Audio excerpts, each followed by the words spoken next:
CHAPTER XIX. Shoemaking. The even tenor of our way suddenly interrupted. An unexpected visit and an appalling battle. We all become warriors, and Jack proves himself to be a hero. For many months after this we continued to live on our island in uninterrupted harmony and happiness. Sometimes we went out a fishing in the lagoon, and sometimes went a hunting in the woods, or ascended to the mountain top by way of variety, although Peterkin always asserted that we went for the purpose of hailing any ship that might chance to heave in sight. But I am certain that none of us wished to be delivered from our captivity, for we were extremely happy, and Peterkin used to say that as we were very young we should not feel the loss of a year or two. Peterkin, as I have said before, was 13 years of age, Jack 18, and I 15. But Jack was very tall, strong, and manly for his age, and might easily have been mistaken for 20. The climate was so beautiful that it seemed to be a perpetual summer, and as many of the fruit trees continued to bear fruit and blossom all the year round, we never wanted for a plentiful supply of food. The hogs, too, seemed rather to increase than diminish, although Peterkin was very frequent in his attacks on them with his spear. If at any time we failed in finding a drove, we had only to pay a visit to the plum tree before mentioned, where we always found a large family of them asleep under its branches. We employed ourselves very busily during this time in making various garments of cocoa nut cloth, as those with which we had landed were beginning to be very ragged. Peterkin also succeeded in making excellent shoes out of the skin of the old hog in the following manner. He first cut a piece of the hide, of an oblong form, a few inches longer than his foot. This he soaked in water, and while it was wet he sewed up one end of it so as to form a rough imitation of that part of the heel of the shoe where the seam is. This done, he bored a row of holes all round the edge of the piece of skin, through which a tough line was passed. Into the sewed up part of this shoe he thrust his heel; then, drawing the string tight, the edges rose up and overlapped his foot all round. It is true there were a great many ill-looking puckers in these shoes, but we found them very serviceable notwithstanding, and Jack came at last to prefer them to his long boots. We also made various other useful articles, which added to our comfort, and once or twice spoke of building us a house; but we had so great an affection for the bower, and withal found it so serviceable, that we determined not to leave it, nor to attempt the building of a house, which in such a climate might turn out to be rather disagreeable than useful. We often examined the pistol that we had found in the house on the other side of the island, and Peterkin wished much that we had powder and shot, as it would render pig killing much easier; but, after all, we had become so expert in the use of our sling and bow and spear that we were independent of more deadly weapons. Diving in the Water Garden also continued to afford us as much pleasure as ever, and Peterkin began to be a little more expert in the water from constant practice. As for Jack and me, we began to feel as if water were our native element, and revelled in it with so much confidence and comfort that Peterkin said he feared we would turn into fish some day and swim off and leave him, adding that he had been for a long time observing that Jack was becoming more and more like a shark every day. Whereupon Jack remarked that if he (Peterkin) were changed into a fish, he would certainly turn into nothing better or bigger than a shrimp. Poor Peterkin did not envy us our delightful excursions under water, except, indeed, when Jack would dive down to the bottom of the Water Garden, sit on a rock, and look up and make faces at him. Peterkin did feel envious then, and often said he would give anything to be able to do that. I was much amused when Peterkin said this, for if he could only have seen his own face when he happened to take a short dive, he would have seen that Jack's was far surpassed by it, the great difference being, however, that Jack made faces on purpose. Peterkin couldn't help it. Now, while we were engaged with these occupations and amusements, an event occurred one day which was as unexpected as it was exceedingly alarming and very horrible. Jack and I were sitting, as we were often wont to do, on the rocks at Spouting Cliff, and Peterkin was wringing the water from his garments, having recently fallen by accident into the sea, a thing he was constantly doing, when our attention was suddenly arrested by two objects which appeared on the horizon. "What are yon, think you?" I said, addressing Jack. "I can't imagine," answered he. "I've noticed them for some time, and fancied they were black seagulls; but the more I look at them, the more I feel convinced they are much larger than gulls." "They seem to be coming towards us," said I. "Hallo! what's wrong?" inquired Peterkin, coming up. "Look there!" said Jack. "Whales!" cried Peterkin, shading his eyes with his hand. "No, can they be boats, Jack?" Our hearts beat with excitement at the very thought of seeing human faces again. "I think you are about right, Peterkin, but they seem to me to move strangely for boats," said Jack in a low tone, as if he were talking to himself. I noticed that a shade of anxiety crossed Jack's countenance as he gazed long and intently at the two objects, which were now nearing us fast. At last he sprang to his feet. "They are canoes, Ralph! Whether war canoes or not, I cannot tell; but this I know, that all the natives of the South Sea Islands are fierce cannibals, and they have little respect for strangers. We must hide if they land here, which I earnestly hope they will not do." I was greatly alarmed at Jack's speech, but I confess I thought less of what he said than of the earnest, anxious manner in which he said it, and it was with very uncomfortable feelings that Peterkin and I followed him quickly into the woods. "How unfortunate," said I, as we gained the shelter of the bushes, "that we have forgotten our arms!" "It matters not," said Jack. "Here are clubs enough and to spare." As he spoke, he laid his hand on a bundle of stout poles of various sizes, which Peterkin's ever busy hands had formed during our frequent visits to the cliff, for no other purpose, apparently, than that of having something to do. We each selected a stout club, according to our several tastes, and lay down behind a rock, whence we could see the canoes approach without ourselves being seen. At first we made an occasional remark on their appearance, but after they entered the lagoon and drew near the beach, we ceased to speak, and gazed with intense interest at the scene before us. We now observed that the foremost canoe was being chased by the other, and that it contained a few women and children as well as men, perhaps 40 souls altogether, while the canoe which pursued it contained only men. They seemed to be about the same in number, but were better armed, and had the appearance of being a war party. Both crews were paddling with all their might, and it seemed as if the pursuers exerted themselves to overtake the fugitives ere they could land. In this, however, they failed. The foremost canoe made for the beach, close beneath the rocks behind which we were concealed. Their short paddles flashed like meteors in the water, and sent up a constant shower of spray.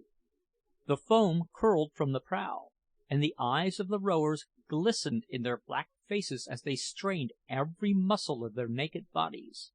Nor did they relax their efforts till the canoe struck the beach with a violent shock. Then, with a shout of defiance, the whole party sprang, as if by magic, from the canoe to the shore. 3 women, 2 of whom carried infants in their arms, rushed into the woods, and the men crowded to the water's edge, with stones in their hands, spears levelled, and clubs brandished, to resist the landing of their enemies. The distance between the 2 canoes had been about half a mile, and at the great speed they were going this was soon passed. As the pursuers neared the shore, no sign of fear or hesitation was noticeable. On they came like a wild charger, received, but recked not of, a shower of stones. The canoe struck, and with a yell that seemed to issue from the throats of incarnate fiends, they leaped into the water and drove their enemies up the beach. The battle that immediately ensued was frightful to behold. Most of the men wielded clubs of enormous size and curious shapes, with which they dashed out each other's brains. As they were almost entirely naked, and had to bound, stoop, leap, and run in their terrible hand-to-hand encounters, they looked more like demons than human beings.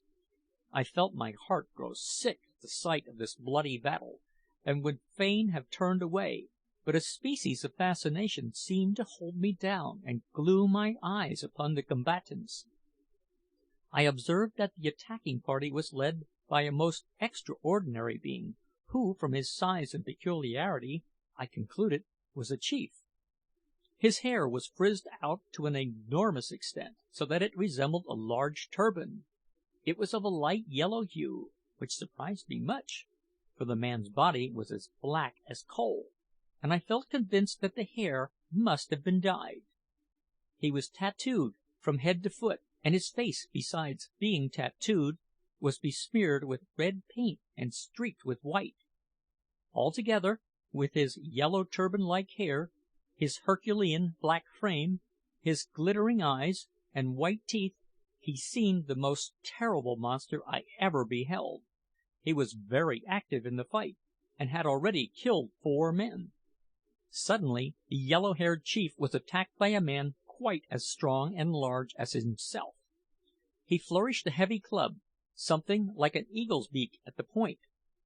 For a second or two these giants eyed each other warily, moving round and round, as if to catch each other at a disadvantage; but seeing that nothing was to be gained by this caution, and that the loss of time might effectually turn the tide of battle either way, they apparently made up their minds to attack at the same instant, for, with a wild shout and simultaneous spring, they swung their heavy clubs, which met with a loud report. Suddenly the yellow-haired savage tripped, his enemy sprang forward, the ponderous club was swung, but it did not descend, for at that moment the savage was felled to the ground by a stone from the hand of one who had witnessed his chief's danger. This was the turning point in the battle. The savages who landed first turned and fled towards the bush on seeing the fall of their chief, but not one escaped. They were all overtaken and felled to the earth. I say, however, that they were not all killed. Indeed, their enemies, now that they were conquered, seemed anxious to take them alive, and they succeeded in securing 15, whom they bound hand and foot with cords, and carrying them up into the woods, laid them down among the bushes. Here they left them, for what purpose I knew not, and returned to the scene of the late battle, where the remnant of the party were bathing their wounds. Out of the 40 blacks that composed the attacking party, only 28 remained alive, 2 of whom were sent into the bush to hunt for the women and children. Of the other party, as I have said, only 15 survived, and these were lying bound and helpless on the grass.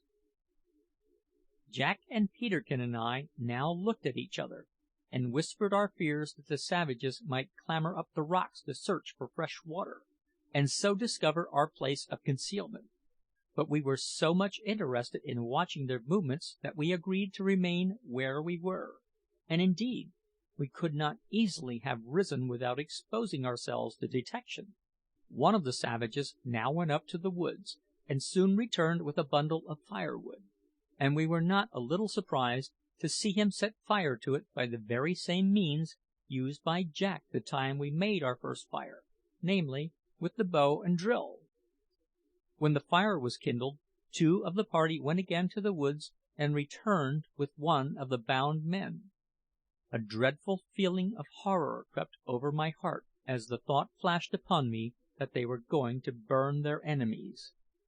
As they bore him to the fire, my feelings almost overpowered me. I gasped for breath, and seizing my club, endeavoured to spring to my feet, but Jack's powerful arm pinned me to the earth. Next moment, one of the savages raised his club and fractured the wretched creature's skull. He must have died instantly; and strange though it may seem, I confess to a feeling of relief when the deed was done, because I now knew that the poor savage could not be burned alive. Scarcely had his limbs ceased to quiver, when the monsters cut slices of flesh from his body, and after roasting them slightly over the fire, devoured them.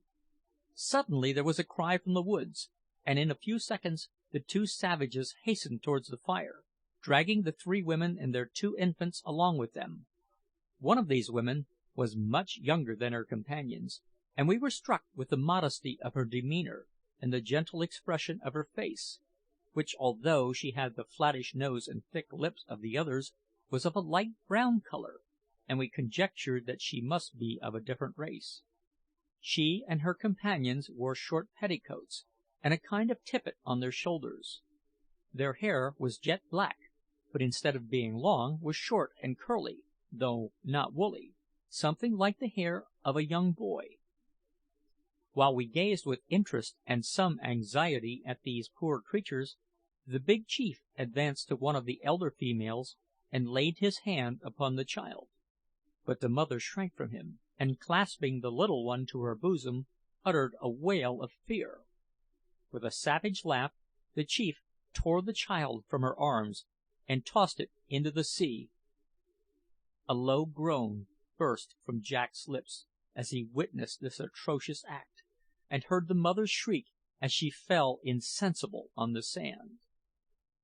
The rippling waves rolled the child on the beach, as if they refused to be a party in such a foul murder, and we could observe that the little one still lived. The young girl was now brought forward, and the chief addressed her; but although we heard his voice and even the words distinctly, of course we could not understand what he said. The girl made no answer to his fierce questions, and we saw by the way in which he pointed to the fire that he threatened her life. "Peterkin," said Jack in a hoarse whisper, "have you got your knife?" "Yes," replied Peterkin, whose face was pale as death. "That will do. Listen to me, and do my bidding quick. Here is the small knife, Ralph. Fly, both of you, through the bush.